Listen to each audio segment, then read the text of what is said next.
제가 그 국제 제자 훈련원에서 이제 사역을 할 때 제일 중요했던 그 사역 중에 하나가 일주일 동안 제자 훈련이 무엇인지를 소개하는 세미나를 여는 거였습니다. 그걸 칼 세미나 이렇게 이름 붙였었는데, 그 세미나의 제일 첫 번째 시간의 강의 제목이 광인론이었습니다. 광인론.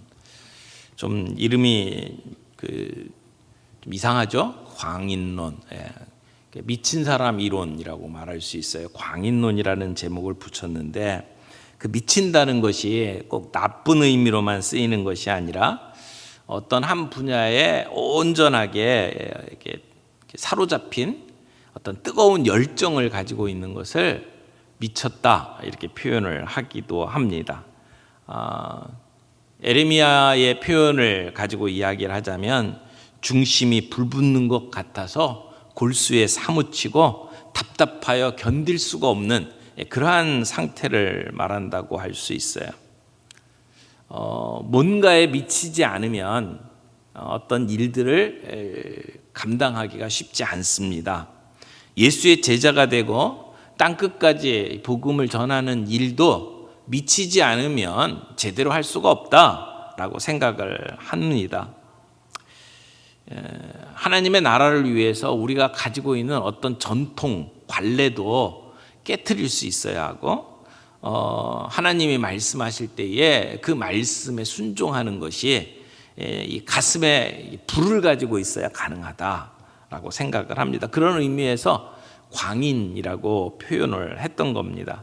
그러니까 제자 훈련을 가지고 우리 교회를 건강하게 만드는 일도 그만한 열정을 가지고 있지 않으면 불가능하다라고 하는 이야기를 하는 거죠. 누구나 인생을 살면서 내 생명을 걸어도 좋을 분명한 확신이 있는 사람은 거기에 미치게 되어 있습니다. 그런 사람이 진짜 행복한 사람이다 이렇게 말할 수 있죠. 그런데 미치려고 하면 근거가 있어야 되잖아요. 말씀에 근거가 있어야 되잖아요. 어떤 이유도 없이 이렇게 미쳤다 그러면 그건 좀 바보다 이렇게 말할 수 있고, 분명한 근거가 있으면서 미칠 때 우리는 그걸 신념이라고 이야기를 합니다. 신념. 그리고 그 신념을 발견한 사람은 그 마음에서 불꽃이 튀게 돼 있어요. 그걸 열정이라고 이야기하죠. 그런 사람은 미래를 바라보면서 마음속에 그리는 그림이 있어요. 그걸 비전이라고 그러죠. 그래서 미쳤다라고 하는 것은 신념이 있고 열정이 있고 비전이 있는 사람을 미쳤다 이렇게 이야기를 한다고 생각을 합니다. 근데 이 열정이 있는 사람과 열정이 없는 사람은 우리가 금방 구별할 수 있어요. 무슨 일을 하든지 저 사람 참 열정이 있구나 없구나 금방 드러납니다. 대화를 하면 알 수 있어요. 열정이 있는 사람은 자기가 하려고 하는 일을 어떻게 하든지 그 일을 하려고 합니다. 근데 열정이 없는 사람은 조금만 어려운 일이 있고 조금만 장애물이 있으면 여러 가지 핑계를 대면서 안 합니다. 여러분, 전도도 마찬가지고 운동도 마찬가지고 열정이 있는 사람은 어떤 어려움이 있더라도 그걸 해내고 맙니다. 그런데 열정이 없는 사람은 하지 않아야 될 이유를 100가지 찾아냅니다. 그리고 조금만 어려운 일이 있으면 그냥 포기해버리죠. 하나님의 일도 마찬가지예요. 열정이 있는 사람은 그 일을 해야 될 분명한 이유가 있어요. 안 되면 그 일을 가능하게 만들어요. 근데 열정이 없는 사람은 어떻게 하든지 이유를 달아요. 그래서 이 열정이 결국은 모든 것을 좌우한다 이렇게 이야기를 할 수 있습니다. 우리의 삶의 모든 문제가 보면 사랑과 열정의 문제가 아닐까 이렇게 생각을 합니다. 우리가 미셔널 처치 이야기를 합니다. 우리는 보냄받은 예수님의 제자들이다라고 이야기를 해요. 그래서 우리는 예수의 증인이 되고 가서 제자 삼는 사역을 하도록 주님이 우리를 부르셨어요. 그래서 우리는 우리의 삶 속에 그런 보냄받은 자로서의 삶을 살아야 한다. 이건 위대한 사명이죠. 하나님이 우리에게 주신 소명이에요. 근데 이 위대한 사명을 감당할 수 있는 힘이 어디에 나오느냐? 열정이 있느냐 없느냐에 따라서 달라져요.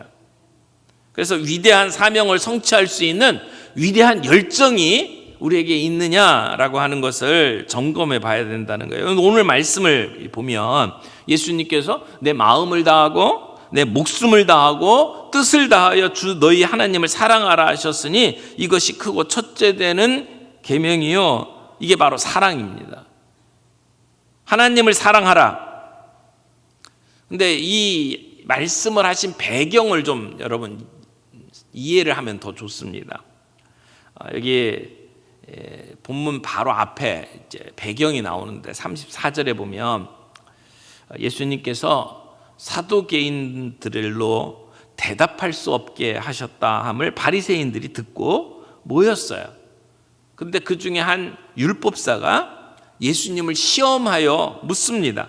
어느 계명이 크니까, 율법 중에 어느 계명이 크니까, 이렇게 물어봤어요. 자, 이 얘기를 좀 더 잘 이해하려면 여기에 나오는 사두개인이 어떤 사람이고 바리새인이 어떤 사람인지를 좀 이해할 필요가 있습니다. 간단하게 정리해 드릴게요. 사두개인은요,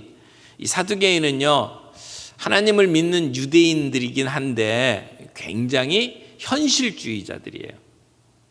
그래서 그 당시에 저 그리스의 철학을 받아들였어요. 헬라의 문화를 받아들였어요. 그리고 로마의 정치 세력에 아주 가까이 다가간 사람들이에요.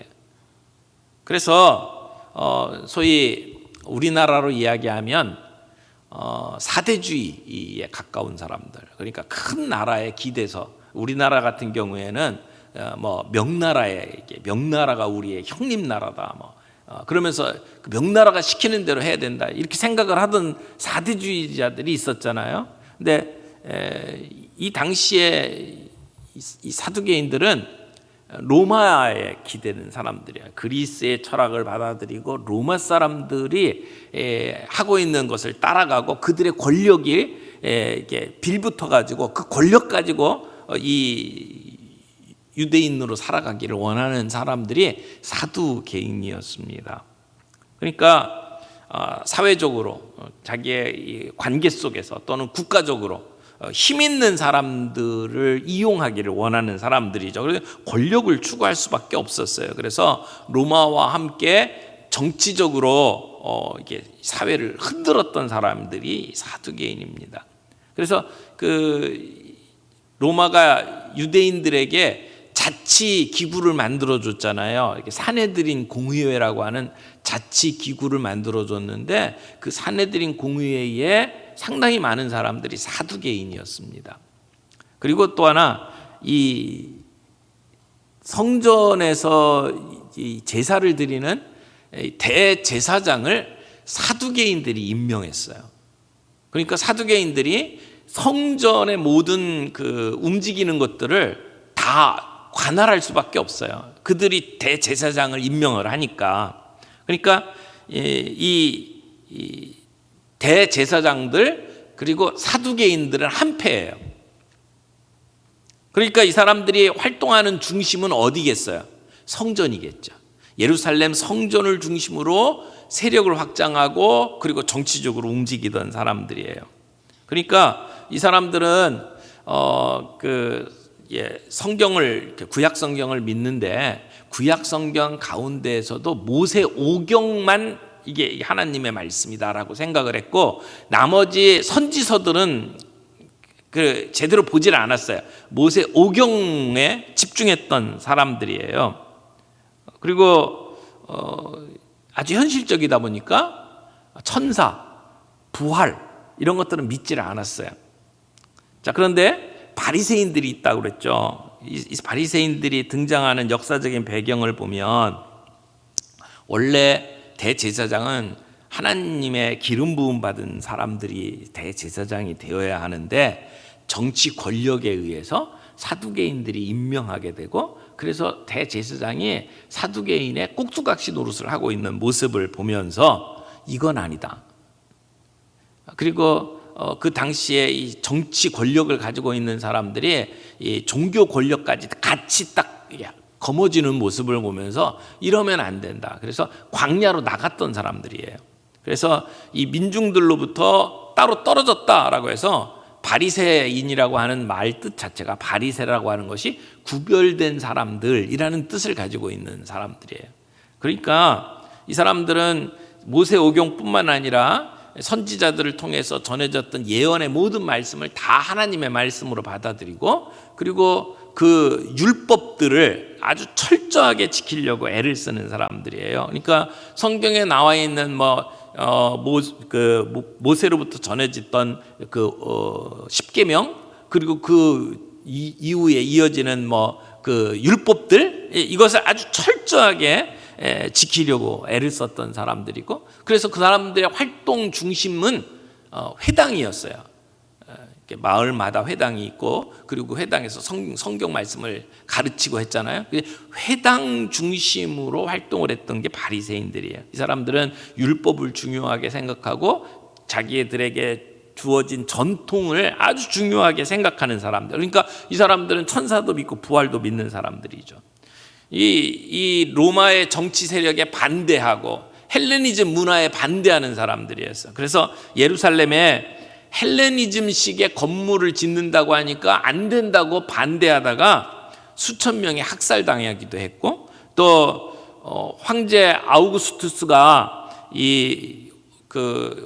호구 조사를 명령을 했을 때에 바리새인을 중심으로 해서 우리의 주인은 로마 황제가 아니라 하나님이다. 우리는 호구 조사에 응할 수가 없다라고 반대하다가 2,000명이 학살당하고 십자가에 못 박혀 죽임을 당하는 일들까지 경험을 하는 그 주동 세력이 바리새인이었어요. 그러니까 민중들은요 정치 세력에 빌붙어 있는 사람들은 부러워하고 실제로 마음속에 존경하는 사람들은 바리새인들이었어요.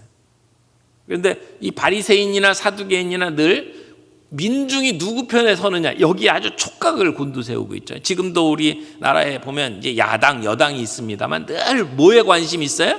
여론조사. 이 두 세력이 똑같은 일을 하고 있어요. 여당이라고 말할 수 있는 게 사두개인, 야당이라고 말할 수 있는 게 바리새인. 그런데 오늘 본문에 어떤 일이 벌어지냐면 사두개인과 예수님이 부활에 관한 논쟁을 했는데 예수님께서 사두개인을 박살을 냈어요. 부활에 대한 이야기를 나누는데 부활을 안 믿는 사두개인들에게 예수님께서 논쟁을 해가지고 이 사두개인을 박살을 내버렸어요. 그러면 이 늘 사두개인하고 바리새인하고 이렇게 으르렁거리고 이렇게 싸우던 상황에서 예수님께서 사두개인을 눌러놔 버리니까 바리새인들 기분이 좋았을 거 아니에요. 예수님이 저런 부활을 안 믿는 놈들을 박살을 냈다 이렇게 생각을 했을 거란 말이에요. 그런데 그러면서도 동시에 예수님이 저 나사렛 촌구석에서 나온 사람인데 아니 배운 것도 없는 사람이 저 사두개인을 납작하게 만들었다면 우리가 예수님하고 논쟁해서 예수님을 눌러놓으면 민중들이 우리 편이 될 거 아니냐 이런 생각까지 갖게 된 겁니다. 그래서 예수님이 사두개인하고 이렇게 논쟁을 해서 이제 이기는 상황 속에서 바리새인들이 예수님 곁으로 쫙 달려들어서 어우 잘했다고 이렇게 박수를 치는 가운데 율법사가 예수님께 물어보는 거예요. 그러니까 이 바리새인들 가운데에서 성경 말씀을 필사하고 그리고 성경을 가르치는 일을 했던 사람들이 서기관, 그 중에서도 이 율법을 중심으로 해서 연구를 했던 사람들이 율법학자 이렇게 얘기를 할 수 있어요. 그러니까 율법사들은 법을 전공하는 사람들이에요. 지금 우리나라로 얘기하면 변호사 같은 사람인데 그들이 말하는 법은 우리나라와 같이 헌법 이런 게 아니고 헌법, 민법, 상법 이런 게 아니고 율법을 가지고 법을 이야기하는 사람들이죠. 율법학자가 그러니까 아주 율법에 대해서는 도 같은 사람 아니겠어요? 그러니까 그 사람이 예수님께 물어보는 거예요. 근데 예수님께 물어보는데 뭐 하려고 물어봤다? 성경에 보니까 시험하려고 물어봤다 이렇게 얘기를 했죠. 예전에는 이 시험하려고 물어봤다라는 것은 예수님을 덫을 놔가지고 예수님을 이렇게 올무에 이렇게 빠지게 만들려서, 그래서 예수님이 빠져나가지 못하도록 만들어가지고 예수님을 잡아 죽이기 위해서 대들었던 경우들이 대부분인데, 이 본문에 나오는 이 율법사가 시험하려고 하는 것은 예수님의 실력 테스트를 하기 위해서야. 그러니까 지금 논쟁에서 이겨먹기 위해서. 그래서 사람들의 마음을 얻기 위해서 예수님께 물어보는 거예요. 뭐라고 물어보냐면, 선생님, 율법 중에서 어느 계명이 크니까? 라고 물어봐요. 근데 여기 말하는 율법이라고 하는 것은, 우리는 뭐 율법 그러면 가장 기본적으로 10계명 얘기를 하는 거잖아요. 뭐 10계명에서 뭐가 제일 중요하냐, 이런 질문처럼 보이지만, 사실은 이 사람이 말하는 이 율법은 이 바리새인들이 만들어 놓은, 아주 촘촘하게 만들어 놓은 법이 있어요. 그 법에 해서는 안 되는 것, 해야 되는 것들로 만든 법이 있는데, 그 법이 613개예요. 그러니까 613개의 법 가운데 어떤 것이 으뜸이냐, 이걸 물어보는 거예요. 613개도 둘로 나뉘어요. 하나는 반드시 해야 되는 법,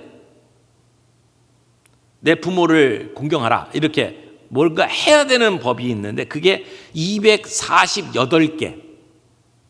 그리고 하지 말아야 된다라고 하는 법이 있어요. 절대 하면 안 되는 법, 이게 365개. 이게 1년에 365일이잖아요. 매일 하나씩은 이게 생각하면서 하지 말아야 되는 것인가 봐요. 365개. 그래서 248개, 365개 합해갖고 613개가 되는 거예요. 근데 그 계명 중에, 그 율법 중에 제일 큰 계명이 뭐냐라고 물어본 거예요. 그러니까 예수님께서 대답을 해주신 것이 신명기 6장 5절에 나오는 말씀을 가지고 그들에게 대답을 하는 겁니다. 신명기 6장 5절에 너는 마음을 다하고 뜻을 다하고 힘을 다하여 내 하나님 여호와를 사랑하라, 이렇게 돼 있죠. 근데 그 말씀을 가지고 지금 예수님께서 이렇게 말씀을 하는 것이죠. 내 마음을 다하고 내 목숨을 다하고 뜻을 다하여 주 너의 하나님을 사랑하라 하셨다. 이것이 크고 첫째 되는 계명이다 라고 예수님께서 말씀을 해주시는 겁니다. 그런데 그렇게 말씀하신 다음에 이어서 둘째까지도 얘기해 주셨어요. 지금 율법사는 질문한 것이 큰 계명이 뭐냐라고 물어봤는데, 예수님은 바로 이것이 크고 첫째 되는 계명이다 라고 말씀하시고 뭐라고 그랬어요? 둘째는 이와 같으니 내 이웃을 내 몸과 같이 사랑하라 라고 말씀을 하셨어요. 하나만 물어봤는데 왜 예수님은 두 개까지 얘기했을까요? 이 둘이 떨어질 수 없는 거라는 거죠. 하나님 사랑하는 것하고 이웃 사랑이 이게 따로 떨어질 수 없는 거다라고 예수님은 말씀을 하는 거예요. 오늘 저희는 그 첫 번째 거 하나님 사랑에 대해서 오늘 아침에 이야기를 하고, 내일 아침에는 떼어놓을 수 없는 또 다른 거 이웃 사랑에 대해서 내일 얘기를 좀 함께 하려고 합니다.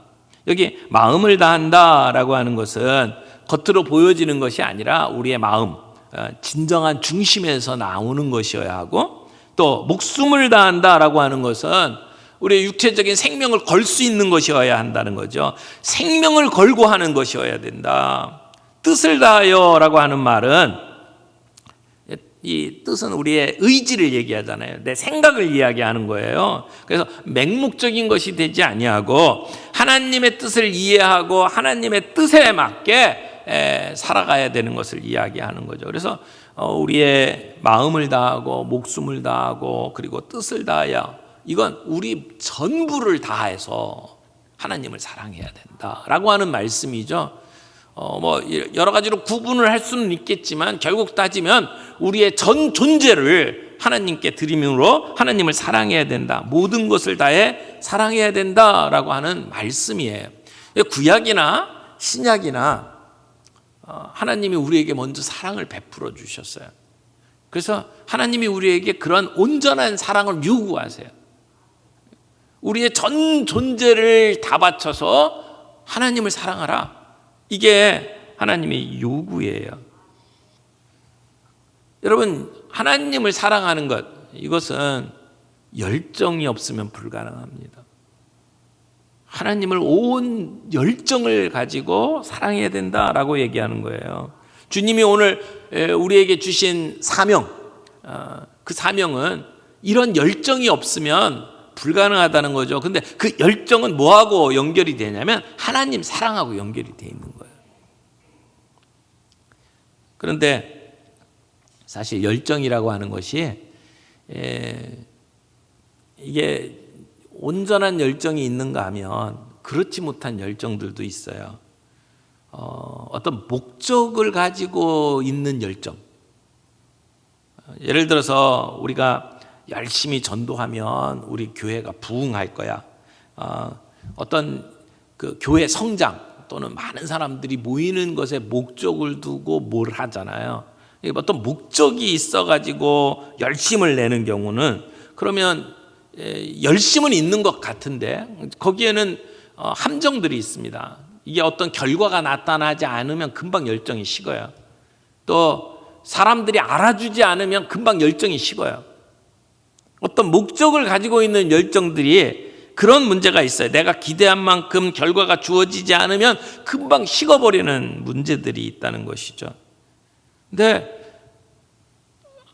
하나님의 사람들, 주님의 일들을 감당했던 위대한 우리의 그 신앙의 선배들을 보게 되면 말로 다 할 수 없는 어려움을 겪음에도 불구하고 그들은 열정을 가지고 그 사명을 수행했습니다. 어떤 경우에는 그 사명을 수행하다 죽임을 당하기도 했어요. 내가 기대했던 열매가 맺혀지지 않는다 하더라도 낙심하지 않고 변함없이 내게 주어진 그 사명을 감당할 수 있는 그 열정, 그게 어디서 나오느냐? 하나님이 나를 사랑하시는 것에서 나오는 거죠. 나를 위해서 독생자를 내어주신 그 하나님의 사랑, 나를 위해서 십자가에 못 박혀 죽으신 그 주님의 사랑, 그 사랑을 내가 제대로 이해하고 그 주님의 마음, 그 주님이 주신 사랑에 감사하는 마음이 온전히 우러나올 때에 우리는 그 사랑이 나오고 그 열정이 나온다는 것이죠. 여러분, 우리가 미션을 처치가 된다라고 얘기하는 것은 뭘 더 하자 이런 얘기는 아니에요. 본질로 돌아가자는 얘기예요. 우리가 미션을 처치가 된다는 얘기는 어떤 의미에서는 우리가 하나님의 사랑을 온전히 이해하고 하나님께 예배하는 것에서부터 나오는 일들이지, 우리가 지금까지 하고 있던 일, 우리가 주님께 예배하는 일을 제껴놓고 바깥에 나가서 뭔가를 하자 이런 의미는 아니라고 저는 생각을 합니다. 여러분, 우리가 우리의 열정을 회복하는 일이 시급한데 그 일을 어디서부터 우리가 열정을 회복할 수 있느냐? 사실 따지고 보면 하나님 사랑. 하나님 사랑은 뭘로 표현합니까? 예배로 표현하잖아요. 예배를 통해서 우리는 하나님 사랑을 회복할 수 있다고 생각을 해요. 그래서 우리의 신앙 선배들이 늘 이야기했던 것이 예배의 목숨을 걸어라. 예배의 목숨을 걸어야 우리의 신앙이 회복된다, 이런 얘기들을 해왔어요. 여러분, 우리가 하나님 앞에 예배하면, 우리가 뭐 예배당에 나와서 함께 예배를 하든 우리의 가정에서 또는 소그룹에서 예배를 하든 그 예배를 드릴 때에 우리가 경험하는 게 뭐예요? 하나님의 임재죠. 하나님이 우리와 함께 하시는 것을 경험합니다. 우리가 뭐 순서를 짜가지고 묵도, 기도, 찬송, 설교 뭐 이런 순서를 딱 짜가지고 예배를 드립니다. 근데 그 가운데 정말 중요한 것은 찬양을 꾀꼬리같이 부른다, 무슨 목사 설교가 좋다, 이것보다 정말 중요한 게 뭐냐면 이 예배 가운데 우리가 하나님의 임재를 경험하느냐라고 하는 것이에요. 우리가 예배 드리는 가운데 하나님이 우리 가운데 함께 하신다라고 하는 것을 경험을 하면 우리의 마음은 뿌듯합니다. 우리의 마음은 감사합니다. 그것이 예배당이든 직장이든 가정이든 어디서든지 마찬가지예요. 그러면 하나님을 향한 우리의 사랑이 회복이 돼요.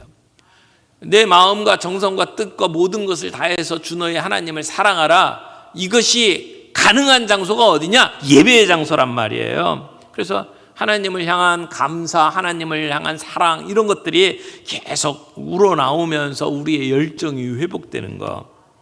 그 예배의 자리.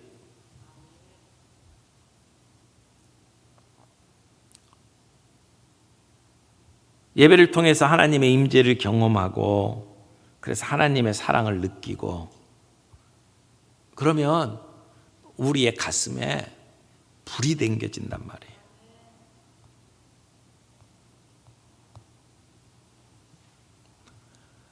그러면 하나님이 점점 더 커져요. 대신 내가 하나님 앞에 점점 더 작아지죠.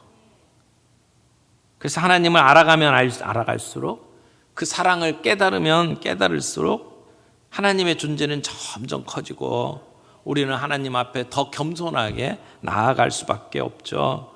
그래서 하나님을 사랑하는 그 사랑과 열정이 우리 안에 가득 채워지면 우리는 하나님이 주신 그 소명을 감당할 수 있는 능력을 갖게 되는 거예요. 그때 우리는 선교를 감당할 수 있습니다. 오늘 우리가 무엇을 하든지 하나님의 영광을 위해서 할 수 있는 사람들이 되길 바라요. 그 바하를 여러분 아시죠?